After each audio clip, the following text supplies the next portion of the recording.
नमस्कार दोस्तों, स्वागत है आपका अपने इस YouTube चैनल में।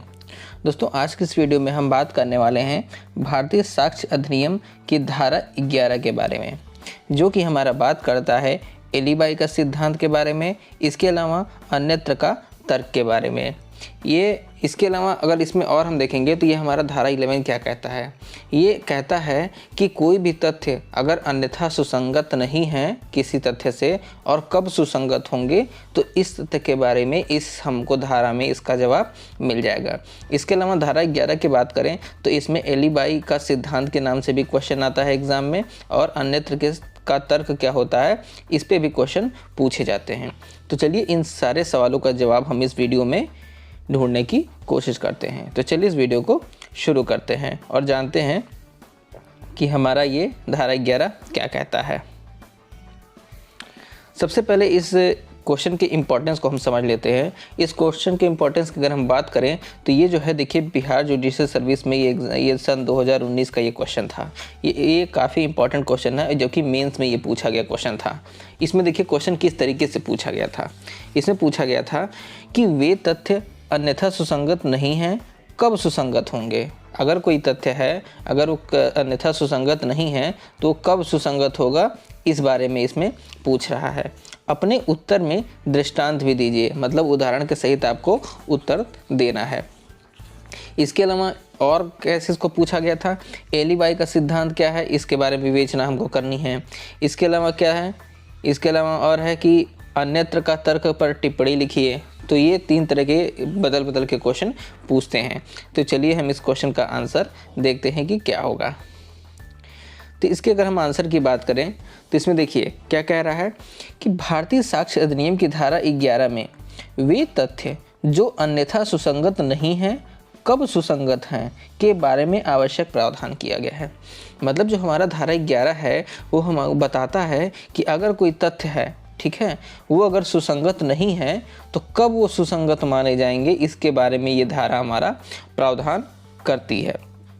क्या प्रावधान करती है उसको देखते हैं हम। तो धारा 11 के अनुसार वे तथ्य जो अन्यथा सुसंगत नहीं हैं और सुसंगत हैं किन 2 कंडीशन में, 2 कंडीशन दिया है। पहला कंडीशन, यदि वे किसी विवादक तथ्य या सुसंगत तथ्य से असंगत हैं।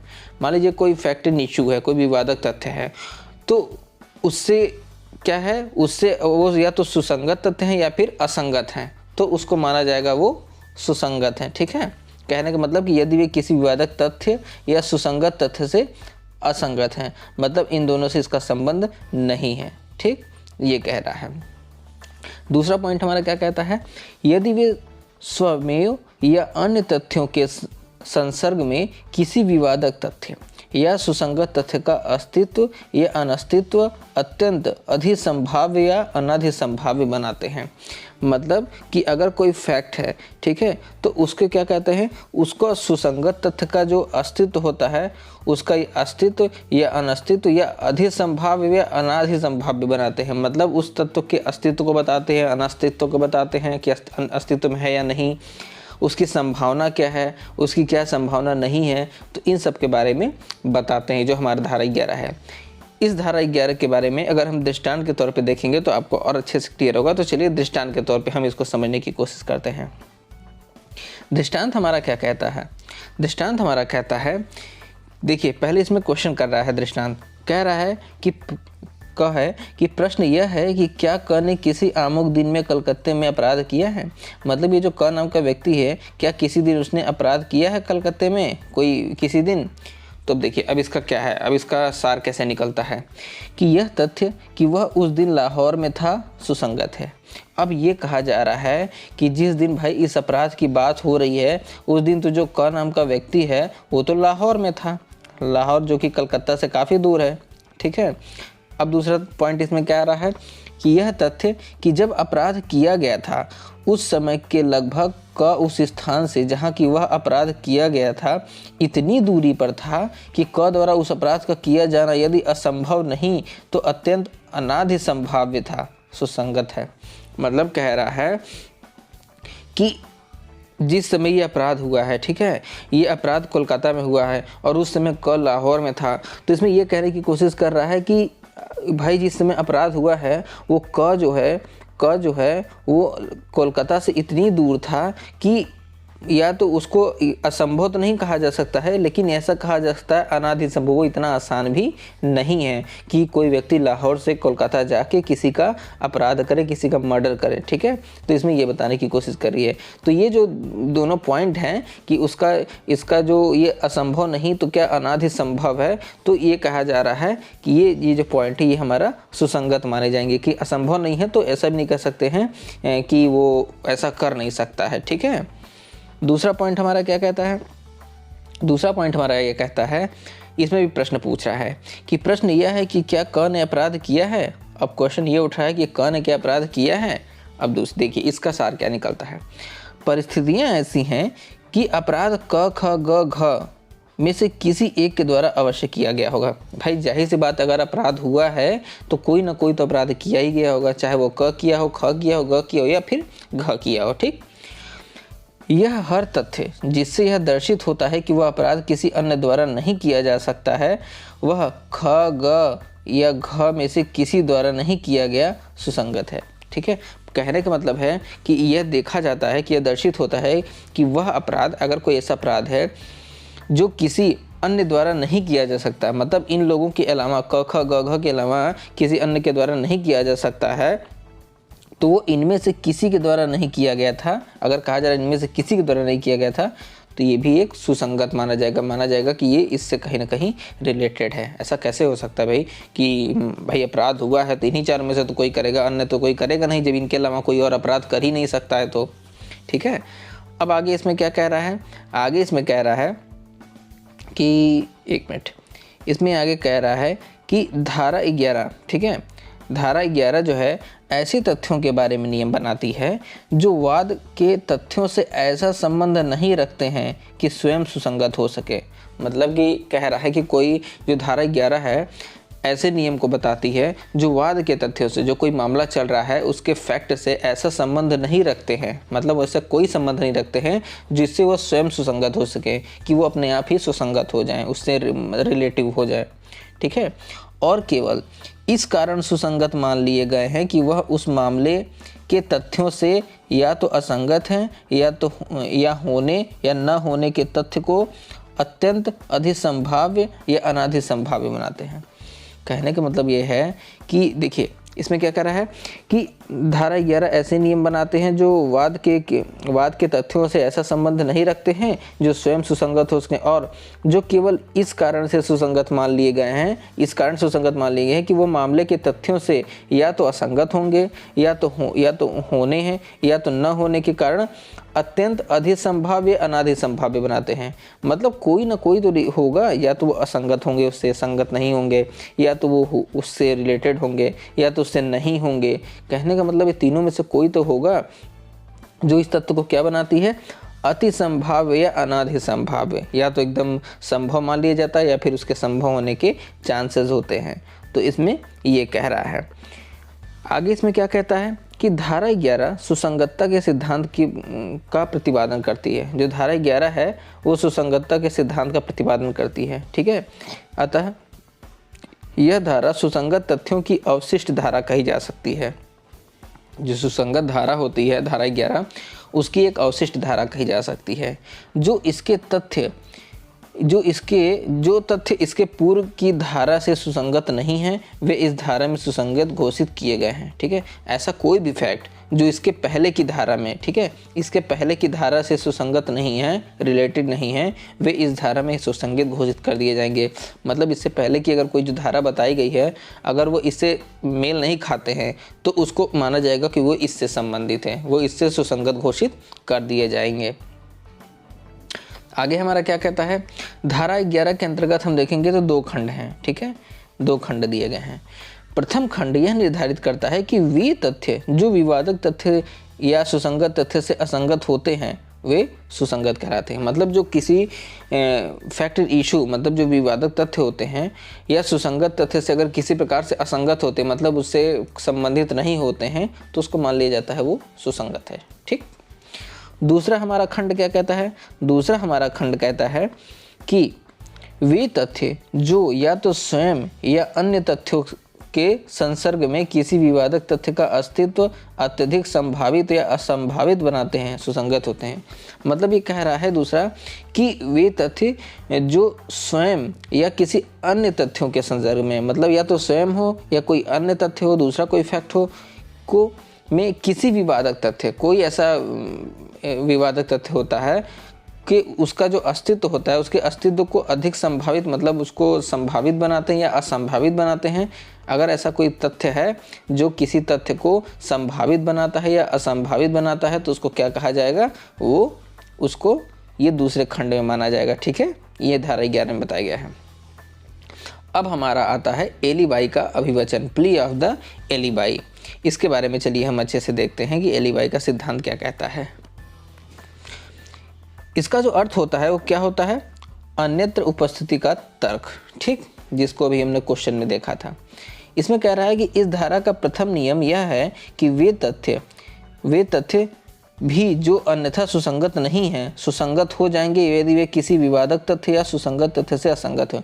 मतलब अगर कोई ऐसा फैक्ट है, ठीक है, अगर वो सुसंगत नहीं है किसी फैक्ट से तो वो सुसंगत मान लिया जाएगा। कब मान लिया जाएगा, कि यदि वे विवादक तथ्य या सुसंगत तथ्य से असंगत हो। मतलब कि वो अगर किसी विवादक तथ्य है उससे अगर असंगत होगा तो उसको भी मान लिया जाएगा कि वो सुसंगत है। ठीक है, इसमें ये कहने की बात है। आगे इसमें क्या कह रहा है, ध्यान से देखिएगा। आगे इसमें कह रहा है कि इसका वाद के तथ्यों से असंगत होना ही एक ऐसा गुण है जो उन्हें सुसंगत बनाता है। ठीक है, मतलब अगर कोई मैटर है, कोई वाद है, ठीक है, उससे अगर ये असंगत होता है, कोई भी फैक्ट है अगर उससे असंगत हो रहा है, उससे उसकी दूरी बन रही है, तो वही एक ऐसा मतलब मान लिया जाएगा, वही एक ऐसा गुण मान लिया जाएगा जो इस फैक्ट को सुसंगत बना देगी। ठीक, इस धारा के अंतर्गत कोई अभियुक्त, ठीक है, कोई भी अभियुक्त अन्यत्र उपस्थित होने का अभिवाद कर सकता है। ठीक है, कोई अभियुक्त है किसी अन्य स्थान पर उपस्थित होने का अभिवाद कर सकता है कि वह अपराध के समय किसी अन्य स्थान पर उपस्थित था और इसलिए उसके द्वारा इस अपराध को करना असंभव था। मतलब कि कोई भी अभियुक्त है जिसके ऊपर ये अपराध हुआ है, वो ये कह सकता है कि जिस समय अपराध हुआ वो किसी अन्य स्थान पर उस समय उपस्थित था, इसलिए उसके लिए अपराध करना असंभव था। एग्जाम्पल के तौर पर क्या है, एग्जाम्पल के तौर पे अगर हम देखें कि जैसे कि किसी डॉक्टर या वकील से मिलने गया हो, ठीक है, वो कह सकता है कि वो किसी डॉक्टर या वकील से मिलने गया हो और उसने अपनी व्यावसायिक डायरी, उसका नाम लिखा हो। ठीक है, मतलब उसकी कोई व्यावसायिक डायरी है जिसके बिजनेस के सिलसिले में कहीं मान लीजिए बाहर गया हो तो उसका नाम वो पेश कर सकता है, दिखा सकता है। या उसने मुंबई में किसी व्यक्ति को पत्र लिखा हो कि उसने मुंबई से कोई चेक भुनवाया हो। घटना स्थल से दूर होने का बचाव उसे ही साबित करना होगा, ऐसे बचाव का सहारा लेता है। ठीक है, मतलब कहने का मतलब कि अब जो व्यक्ति है जिसके ऊपर ये अपराध बताया जा रहा है वो कई प्रकार के एविडेंस दे सकता है कि वो उस समय नहीं था, वो कहीं डॉक्टर के यहाँ गया था, किसी वकील से मिलने गया था, किसी को के चेक के माध्यम से गया था। मतलब कोई भी ऐसा एविडेंस दे सकता है जिससे वो बता सकता है कि जिस समय अपराध हुआ उस समय वो वहाँ पर उपस्थित नहीं था, वो किसी अन्य स्थान पर उपस्थित था, इसलिए उसके द्वारा जो अपराध किया गया है वो असंभव था। ठीक है, ये बताने की कोशिश इसमें की गई है। एलिबाई का जो अभिवचन है, एलिबाई का जो सिद्धांत है, इसमें ये बताने की कोशिश की गई है। ठीक, आगे क्या है इसमें, स्टेट ऑफ यूपी बनाम सुघर सिंह के केस में, ठीक है, ये सुप्रीम कोर्ट का केस था। इसमें बताया गया था कि अपराध के स्थल से अभियुक्त की अनुपस्थिति के बचाव का यह आधार तत्व है कि अभियुक्त स्थान से घटना के समय इतना दूर हो कि उसका घटना स्थल पर हो सकना भौतिक रूप से असंभव है। मतलब कि इसमें सुप्रीम कोर्ट ने कहा था इस केस में कि भाई अगर कोई अपराध हो रहा है तो अगर कोई व्यक्ति है जो अपना बचाव कर रहा है तो उसको ये आधार बताना पड़ेगा कि वो उस घटना से इतनी दूर था कि उसका उस घटना पे पहुंच सकना, फिजिकली रूप से पहुंच सकना संभव नहीं था। वो उसको ये चीज़ प्रूफ करना पड़ेगा स्टेट ऑफ सुघर सिंह के केस में। ठीक है, तो आगे क्या कह रहा है, इस सिद्धांत को तथ्यों पर लागू करते हुए यह पाया गया कि अनुपस्थिति का बचाव साबित नहीं हुआ था। ठीक है, अनुपस्थिति का बचाव जो है साबित नहीं हुआ था क्योंकि अभियुक्त की फैक्ट्री जहां पर वह 8:30 बजे तक था वह घटना स्थल से इतनी निकट थी कि 9 बजे तक अभियुक्त वहां पहुंच सकता था। इस केस में क्या हुआ था, इस केस में ये कह रहा था कि जो अभियुक्त था वो अपना बचाव नहीं कर पाया। क्यों नहीं बचाव कर पाया? क्योंकि जो अभियुक्त की जो फैक्ट्री थी जहां वो 8:30 बजे तक था, ठीक है, ये क्या कह रहा है, अभियुक्त की जो फैक्ट्री थी जहां वो 8:30 बजे तक था, वह घटना स्थल से इतनी नज़दीक था, जहाँ पे घटना घटी थी वहाँ से इतनी नज़दीक था कि वो क्या करता, 9 बजे तक वहाँ बहुत आराम से पहुँच सकता था। और घटना कब घटी थी? वो 9 बजे घटी थी। 9 बजे किसी का मर्डर हुआ होगा, अपराध हुआ होगा, तो इसलिए कहा गया था कि इसलिए वो व्यक्ति अपना बचाव नहीं कर पाया। वो भले वो ये कह सकता है कि भाई हम उस समय फैक्ट्री में थे, हम काम कर रहे थे, ये वो, लेकिन कोर्ट ये कहेगी कि भाई आपका फैक्ट्री है, जो आपका फैक्ट्री है वो इतनी दूर नहीं है घटना स्थल से कि आप वहाँ पे पहुँच ना सकें, तो इसलिए वो अपना बचाव नहीं कर सका। मतलब ऐसी परिस्थितियाँ सिद्ध होनी चाहिए जहाँ पे व्यक्ति जो है का एक स्थान से दूसरे स्थान पर फिजिकली पहुँच पाना असंभव सिद्ध हो जाए, तब उसका बचाव किया जा सकता है। आगे एक और हम केस देखते हैं, सखाराम बनाम स्टेट ऑफ मध्य प्रदेश के केस में। इस केस में अगर हम देखेंगे तो इसमें क्या बताया गया है, इसमें कहा गया था यदि किसी अभियुक्त का एलिबाई का बचाव असफल हो जाए, ठीक है, एलिबाई का सिद्धांत अगर असफल हो जाए तो इससे यह उपधारणा नहीं होती है कि वह दोषी है। मतलब ये थोड़ी कि भाई वो दोषी है, उसे दोषी साबित करने का भार अभियोजक पर बना रहेगा। अब जो उसको दोषी बता रहा है उसके ऊपर ये बर्डन ऑफ प्रूफ हो जाएगा कि वो सिद्ध करे कि जो इसको दोषी बता रहा है कि वो दोषी है, ठीक है। आगे क्या कह रहा है इसमें, ऐसा तथ्य जो अन्यत्र अति संभाव्य दर्शाते हैं, ठीक है, हाईली प्रोबेबल। इस सिद्धांत का मतलब क्या होता है, इसमें क्या कह रहा है, ऐसे तथ्य का साक्ष्य दिया जा सकता है जो खुद ब खुद अन्य तथ्यों के साथ विवादक सुसंगत तथ्यों को अत्यंत अभिसंभाव्य या अनाधि संभाव्य दर्शाते हैं।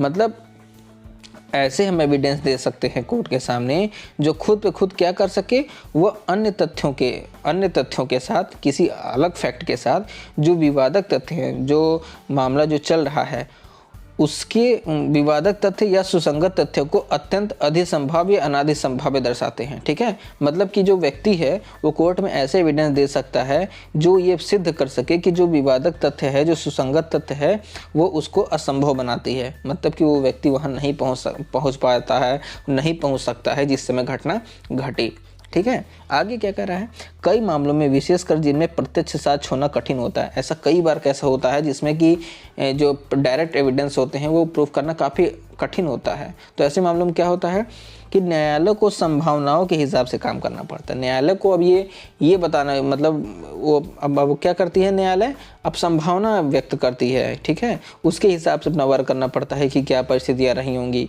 तो ऐसे तथ्य भी सुसंगत होते हैं जो तथ्यों को अनाधि संभाव्य बनाते हैं, ठीक है।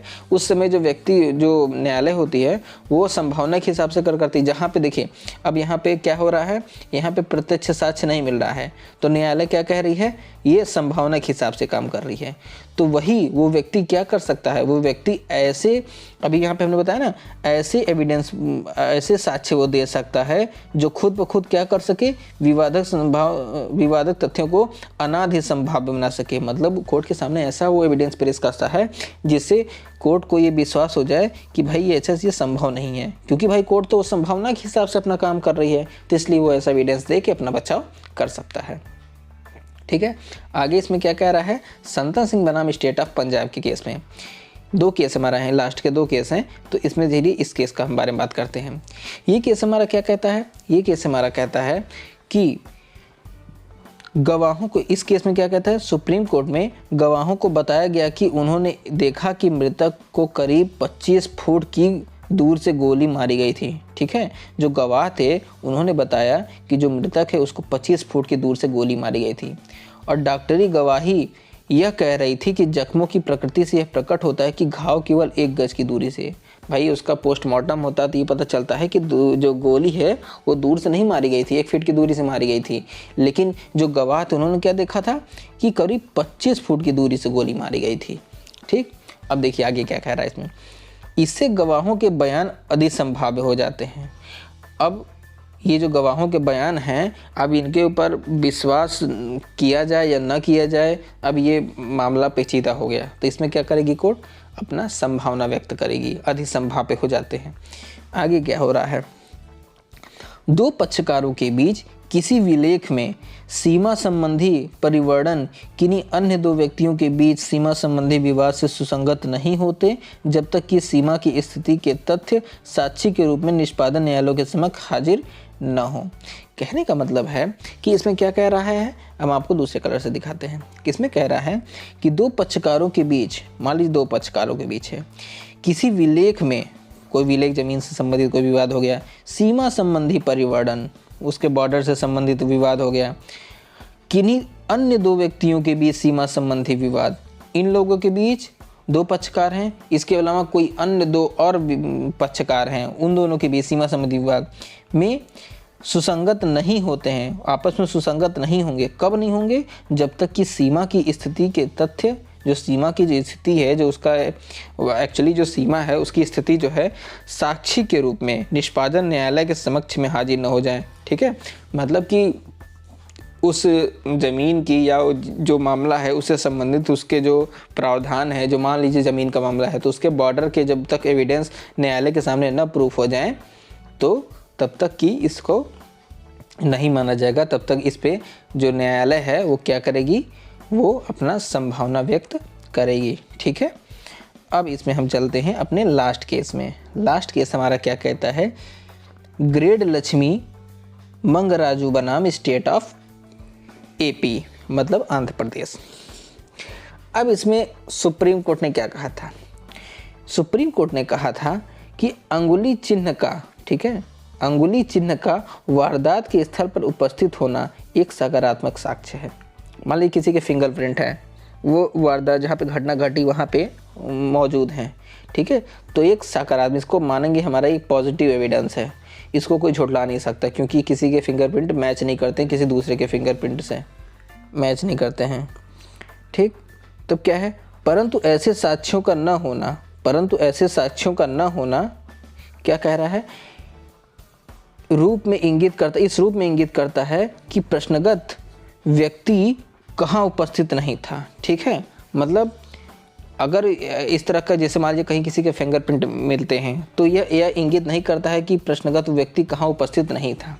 ठीक है, आगे क्या कह रहा है, जहाँ एक हत्या में दो व्यक्ति शामिल थे और अलमारी पर उनमें से एक के फिंगरप्रिंट थे, उनमें से एक उसने इस साक्ष्य को चुनौती भी नहीं दी। ठीक है, यह अभी निर्धारित हुआ कि दूसरा व्यक्ति उसे चुनौती नहीं दे सकता है। ठीक, मतलब कि अगर दो व्यक्ति चोरी कर रहे हैं तो अलमारी पे अगर एक लोग का फिंगरप्रिंट मिल रहा है तो उनमें से क्या हुआ था, इस साक्ष्य को चुनौती नहीं दी गई थी। ठीक, और यह डिसीजन निकाला गया था कि दूसरा व्यक्ति उसे चुनौती नहीं दे सकता।